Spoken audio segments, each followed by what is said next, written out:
Hello, and welcome to the Building Authentic Research Partnerships video. This video is meant to serve as an introduction and how-to guide for both researchers and research partners interested in building authentic research partnerships and includes practical tips as well as available institutional resources at Western University for getting started. By the end of this video, you will understand how to build and what we mean by authentic research partnerships. You will become familiar with Western's Research Engagement Collaborative Alliance with Partners, or RECAP program, and you will learn from a patient partner about their experiences and perspectives on research partnerships. Before we begin, I would like to acknowledge that Western University is located on the traditional and ancestral lands of the Anishinaabe, Haudenosaunee, Lenape, and Chinookan nations, and as such, the institution and everyone within the institution has a responsibility to the land and to Indigenous peoples as original caretakers. As a settler myself, having immigrated to Canada when I was very young, I have a deep appreciation for these lands that have provided me with a safe home for myself and for my kids. Unfortunately, it wasn't until I started my professional career that I learned the truth about the history of Indigenous peoples in Canada.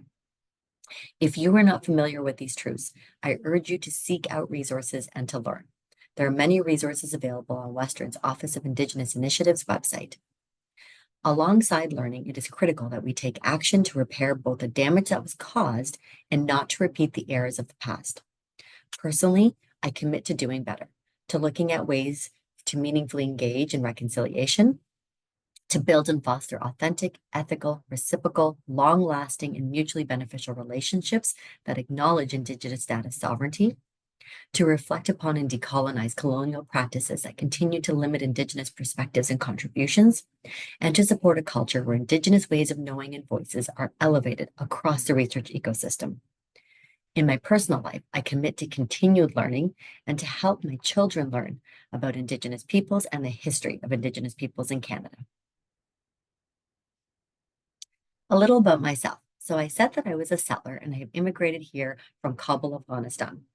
I now am in the role of Director, Inclusive Research Excellence and Impact at Western Research, which is Western University's Central Research Support Office. I work alongside and have the honor of working with a dedicated team of professionals to work and build and implement the institutional strategy for knowledge mobilization and translation, equity, diversity, inclusion, and decolonization, research assessment and impact, and Indigenous research. I bring with me extensive experience in mixed methods evaluation, knowledge translation and mobilization, and community-based participatory research with Indigenous communities, government, physicians, and industry partners. So research expands our understanding of the world by generating new knowledge and insights. Research findings can be immediately applicable in real-world non-academic contexts, or they can deepen our understanding of a phenomenon, opening new avenues of investigation. However, research evidence alone rarely leads to change or action. A key factor to achieving social impact and increasing overall research impact is meaningful inclusion of diverse and highly engaged partners, including individuals, communities, industry, government, and non-government agencies. Research partners can bring content expertise, lived experience, and critical perspectives about the relevance and priorities of research questions. They can inform key aspects of research design and methods. They can inform recruitment and the outcomes to be measured, ensuring relevance, and provide unique resources or technical expertise. They can also advise on the uptake of research findings and products. Whether big or small, problems are best resolved by combining skills and perspectives, including everyone who stands to use the research findings to inform decisions at any and all levels, increases the relevance and benefit of the research. There are many benefits to research partnerships, some of which we've already discussed. They do, however, take much time and resources, but ultimately can lead to better quality research. Research can help address pressing partner needs and can advance societal impact or change benefit beyond academia, including to the economy, to society, to culture, public policy or services, health, the environment, or quality of life. For research partners and research in general, research partnerships can provide access to research expertise, information, resources, and funding. It can help gather evidence or use research findings to challenge, assess, or change common assumptions, practices, or policies. It can be used to explore unique perspectives and contribute lived and learned experience to drive research endeavors or organizational endeavors. It can support intellectual curiosity, innovation, mentorship, and creative activity, and can enhance collaborative networks by working and including academic institutions and researchers. On the flip side, there are many benefits for scholars. So for researchers and research in general, working in research partnerships with non-academic partners can diversify a research team to add critical perspectives that strengthen research relevance and benefits. It can explore new ideas, reduce potential biases, increase cultural appropriateness, and enhance creativity and innovation. Research partnerships can improve research transparency, building trust in research, where sometimes research has caused harm and there may be some mistrust, and ensure accountability through quality engagement and ethical conduct of research. It can expand support for the interpretation of data, again, bringing in diverse perspectives. It can inform the development of research outputs and the tailoring of mobilization or the strategies used to share the research and those knowledge and the outputs. And it can raise the profile and benefit of research outside of academic institutions. When you are seeking to develop, facilitate, or maintain a research partnership, it is important to be authentic and to reflect on your own biases and assumptions. Be clear about your motivations, be transparent about your expectations, and seek to understand those of the people you hope to partner with. Take the time to understand the priorities of researchers and of research partners so you can integrate them into the research plan. One way to do this is the 6R framework, which has been developed by Indigenous scholars. This can be used to help guide relationships and can be used for all sorts of research partnerships. The 6R framework includes respect for everyone on the research team, including research partners, through active listening, focusing on the relationship over the research, which ultimately will only serve to improve the research, sharing power and building trust. Representation means ensuring that all voices are integrated into the research plan, and everyone who serves to be impacted by or benefit by the research is invited to the table and a part of the research team. Relevance, ensuring the research is appropriate and meaningful to partners and situated within partner contexts, protocols, customs, and traditions. Responsibility comes alongside relationships, ensuring that responsibilities are acknowledged that include responsibilities to the partner alongside responsibilities to the funder and to the research. And reciprocity, understanding that as we receive from others, we must also offer to others. Working with research partners, understanding the lived and learned experience they provide, the perspectives and knowledge they share are gifts to the research, and those gifts should be returned. Effective communication, transparency, and meaningful engagement underpin successful research partnerships. Whether engaging with academia, with government, with advocacy groups, or even the private sector, recognizing that shared values and navigating power dynamics are critical to research partnerships. Research partners who engage in research relationships should always have the flexibility to reflect on, express, and align their roles to match their personal motivations, their expectations, and potential benefits they hope to achieve out of the research. This requires a clear understanding of one's strengths and possible contributions. The level of engagement and participation a research partner can vary and can take on different forms, from informing and consulting with the researchers and research team to being involved and having direct collaboration. At the very top of what we call the engagement ladder is co-creation, where researchers and research partners work alongside one another to co-develop the research from start to finish. Roles and responsibilities should be explored together. Quality and type of engagement should be explored together. And each member of the team must assess where their comfort lies in taking on specific responsibilities and determining whether they have the appropriate time, resources, and authority to take on those roles. Research partnerships, like any relationships, are hard, and at times you encounter challenges. Some common potential challenges and mitigation strategies are included on the next couple of slides. The first is resource intensiveness and time commitment. Working as a collaborative team is resource intensive and requires more communication and more steps than working independently. It can take months or years even to develop a relationship with a research partner, then months and years of working together to generate research findings potentially. The time commitment required can be a big ask for individuals in non-academic sectors. So it's important to have clear communication and open dialogue about time commitments, engagement options, roles, benefits, and even what compensation might look like. Another potential challenge is past experiences, particularly if they have not been good experiences in research partnerships, and recognizing power dynamics.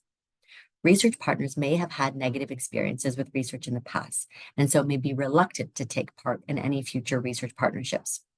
Typically, universities that are large institutions that emphasize credentials and titles and accomplishments. This can create an intimidating setting for potential research partners and power imbalances throughout the research process. So it's important to invest in building trust through open dialogue, potentially in-person meetings, team building activities, and social events. Authenticity in meaningful engagement.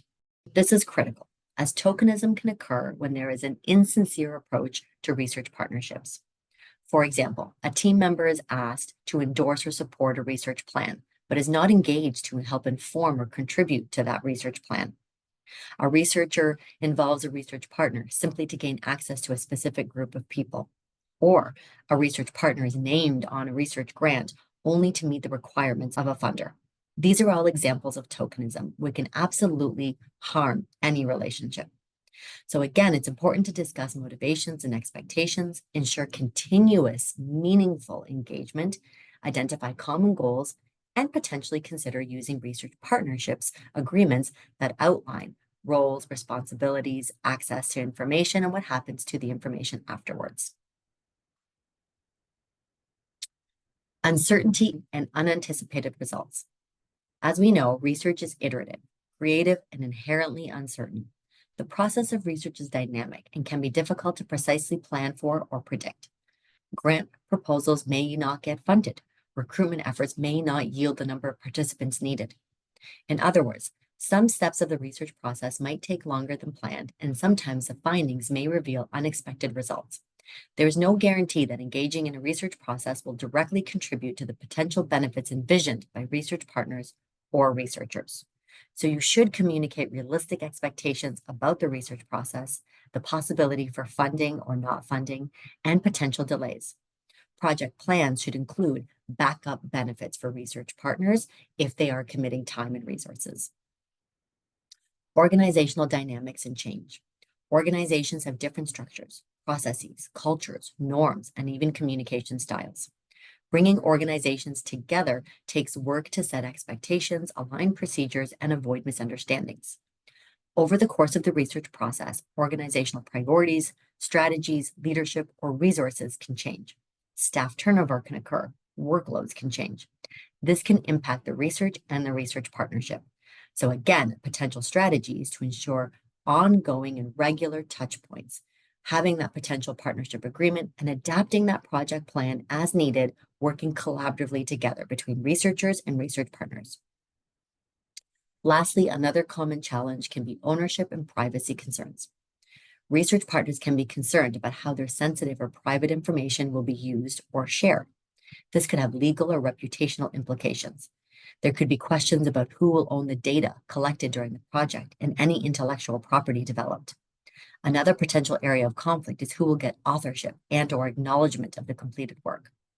So discuss these pieces early on. Discuss and include intellectual property, ownership, data management, and potentially, again, if decided that an agreement is the way to go, include these pieces in any agreement. Keep a record of decisions and actions to make sure that everyone is on the same page and expectations are clear.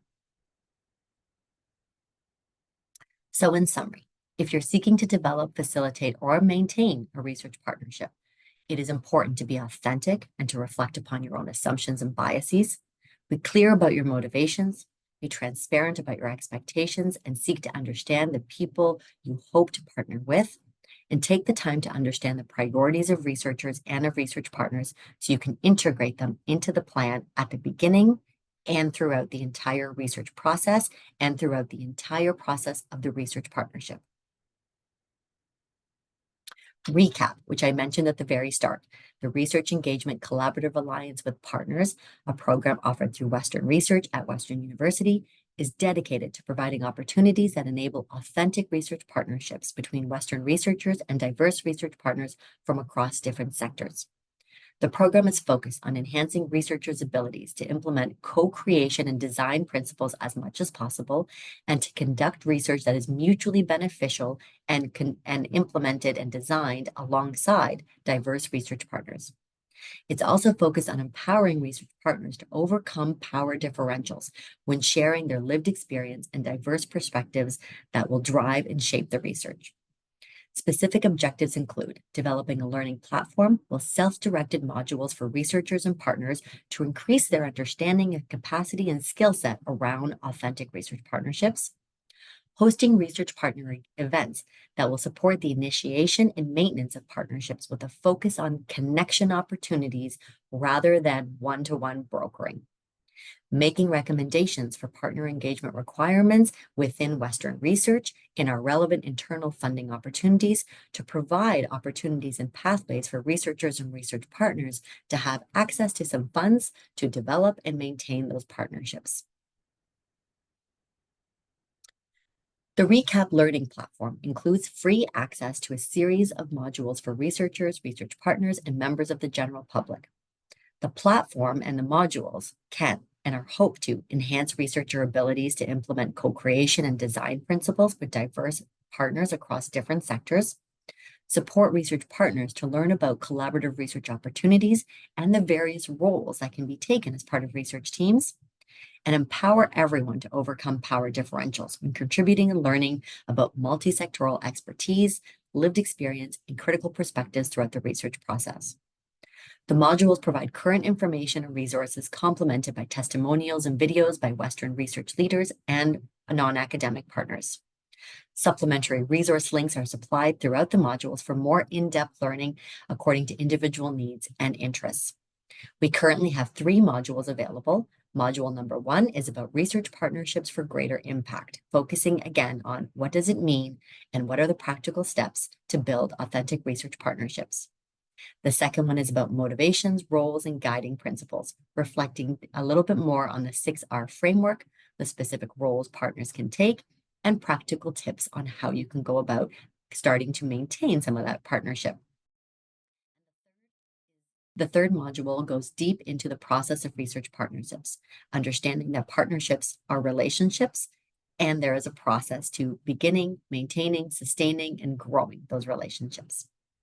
We hope through the RECAP program that special interest modules will continue to be added, so please feel free to explore. If you are interested in learning more about the RECAP program, visit the webpage as indicated here or by scanning the QR code. So now let's hear from a patient partner who has experience partnering in research. We are now going to hear from Paula Rawlinson, who will be sharing her perspectives on the value of authentic research partnerships and her insights and experiences as a patient partner at Lawson Health Research Institute and a Community Advisory Council member for the Western Research Hub for Physical Activity and Health. Thank you, Mariam, for the introduction and for your presentation. As you said, I'm Paula Rawlinson, and I'm a patient partner for Lawson Health Research Institute for about 7 years. I'm a Community Advisory Council member for the Western Research Hub for Physical Activity and Health for about 3 years. And I've been the chair of the Family Advisory Council and patient council member at Parkwood Institute, Finch Family Mental Health Care Building from St. Joseph's Hospital for many more years. I got involved in research because I wanted to make a difference in the world, not only for myself, but for others. I didn't want the patient's voice to be lost or that of a family member or friend, and I wanted the care to be kind, effective, and transformative. For physical activity research, I wanted people to be aware of the perspectives of people with mental health diagnosis, and for some, the extreme difficulties and the ability to participate in daily exercise. I have several research connections, and with all of them, The research teams are very talented and compassionate. I've reviewed lay proposals at Lawson Health Research Institute. As part of my role, I collaborate with staff members who are dedicated to patient engagement as part of their job. At Lawson, they continually learn more to incorporate the voice of all stakeholders. Before starting our lay proposal evaluations, we have a virtual session each internal evaluation period where we review information, our roles, and expectations. And we are continually asked to provide feedback on the evaluation process and staff performance. They do a really good job, and I love learning all of the exciting new ideas that they are coming up for competitive funding. I'm often surprised by the responses to my suggestions, and I have found that very few ideas have not been taken up from the patient partners and at least tried.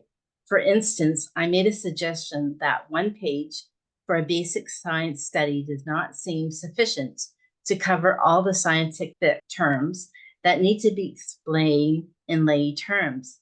As a result, the research team increased the word count for the lay proposal. In another instance, Lawson staff actively listened when I expressed concerns about the way a lay proposal presented in a significantly understated way a healthcare issue that triggered an emotional reaction of anger and dismay due to my life experiences. I was able to connect with staff at Lawson and explain this negative reaction. And knowing that my thoughts and feelings were shared with the researcher was an important aspect of this process. With an evaluation that I did for Lawson through email, I misunderstood the information and was judgmental in my evaluation. The response back was matter of fact, and I was so impressed by the correction that I shared all the email exchanges with the next level leader. It is always good to be thankful and to praise people to their leaders. Any training that is offered that may help to make your decision would be advisable. As a patient partner in research, you will want to familiarize yourself with established approaches to include partners such as participatory action research, which values community voices and addresses the need to level the power differentials in society, and patient-oriented research, which is part of the strategy for the Canadian Institute of Health Research. It is okay, even at the beginning of a process, to challenge other people's biases as well as your own. Have time and patience with yourself and make sure that the project accounts for the time and commitment that partner research requires. You learn as you go. Read all the materials that are sent to you about the project and ask questions right away. If you're not sure what something means and how it might affect you, including time commitments, travel, and any other factors, ask about how much knowledge you will be expected to know and how you will learn what you need to know. I would also consider asking what would happen if you cannot continue for the expected time commitment and how it might affect the project. And for this concern, I encourage you to listen to the perspectives of the researchers. Always be honest if a project was not what you were expecting and bow out humbly. Should you believe that you have a lot to contribute to the research team and you're raring to go, it might be a really good fit for you. It was my work as a volunteer that led me to Lawson Research, as an email was sent out to St. Joseph's to engage people to become evaluators of lay proposals, to incorporate the voices of people with lived experience. It was an easy process with a short interview of myself by phone, and having a great experience would encourage everyone to be part of research. I became involved in the Western Research Hub for Physical Activity and Health because of ongoing organization recruitment emails to patient partners at Lawson Health Research Institute. As a patient partner, I really appreciated the opportunity. Additionally, for those interested in learning more about ongoing projects, You can read about completed research projects that you're interested in, and if a project is indicating the need to do a larger study, if you have relevant information to share, reach out to the publisher of the research project and share your views. You may be surprised by the positive response. Thank you for your time and attention and allowing me to participate.